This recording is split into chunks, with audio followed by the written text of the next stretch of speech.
जय हिंद दोस्तों। स्टार्ट करेंगे फिजिक्स का एक इम्पॉर्टेंट टॉपिक जिसमें आज हम जानेंगे ओम्स लॉ के बारे में। ओम्स लॉ, साइंटिस्ट ओम ने एक रेजिस्टेंस, करंट और वोल्टेज के बीच में एक रिलेशन दर्शाया है। उस रिलेशन को हम बोलते हैं ओम्स लॉ के नाम से। V इक्वल होता है I इंटू आर, यानी वोल्टेज करंट और रेजिस्टेंस के मल्टीप्लाई के इक्वल होता है। अगर करंट या रेजिस्टेंस में से कोई भी एक यूनिट बढ़ाई जाती है तो वोल्टेज बढ़ जाता है। अगर रेजिस्टेंस को हम बढ़ाएंगे तो करंट कम हो जाएगा और करंट को अगर हम बढ़ाएंगे तो रेजिस्टेंस कम हो जाती है। यानी रेजिस्टेंस करंट के इनवर्सली प्रोपोर्शनल होती है, या हम कह सकते हैं वोल्टेज करंट के प्रोपोर्शनल होता है। अब बात करते हैं किरचॉफ्स फर्स्ट लॉ के बारे में। किरचॉफ फर्स्ट लॉ को करंट लॉ भी कहते हैं। किरचॉफ फर्स्ट लॉ को हम करंट लॉ कहते हैं।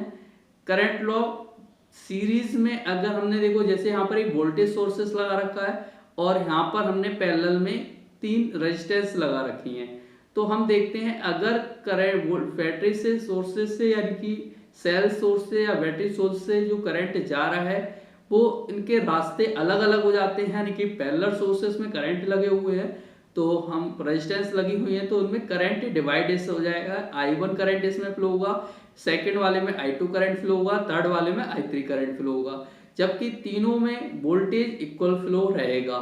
इसलिए हम बोलते हैं IT यानी टोटल करंट बराबर होगा फर्स्ट सोर्स में जाने वाला current I1 plus I2 plus I3 के।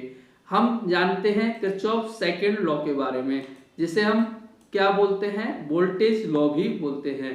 किरचॉफ वोल्टेज लॉ के अकॉर्डिंग अगर कोई सेल या बैटरी एक्सटर्नल सोर्स से सीरीज में 3 रेजिस्टेंस लगी हैं तो उस कंडीशन में उनमें पोटेंशियल डिफरेंस के वजह से तीनों रेजिस्टेंस में वोल्टेज ड्रॉप अलग अलग होगा।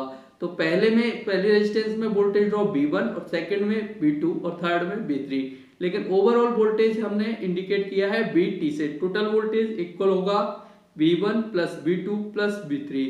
मिलेंगे नेक्स्ट वीडियो के साथ, नई जानकारी के साथ नेक्स्ट वीडियो में। तब तक के लिए जय हिंद।